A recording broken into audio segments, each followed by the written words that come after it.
Teranono perasaan iki kanggo kowe sing lagi tak tresnani. Mbok tulung aja ngecewane atiku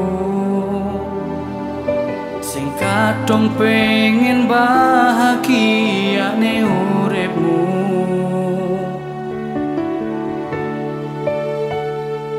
Ikhlasno atimu pasrahne ning aku,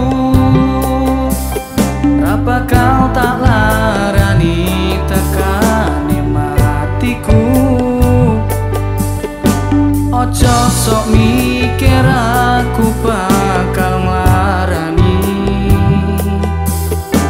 mergo ku yakin we titipane Gusti sing tak kangeni.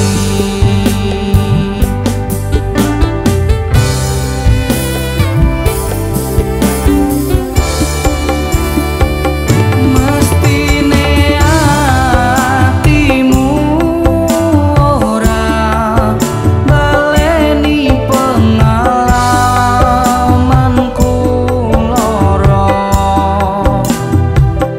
pengen ku iso nambani ngewangi lali rupane. Tekane atimu kanggo nguripi perasaan sing tau ilang. Jangan berpikir kamu pelampiasan yang akan ku buang.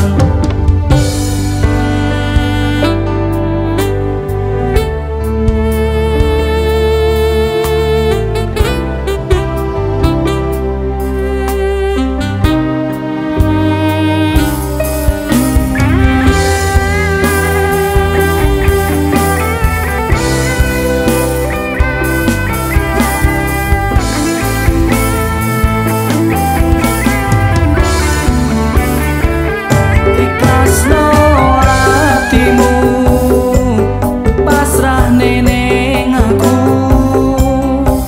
ra bakal tak larani tekan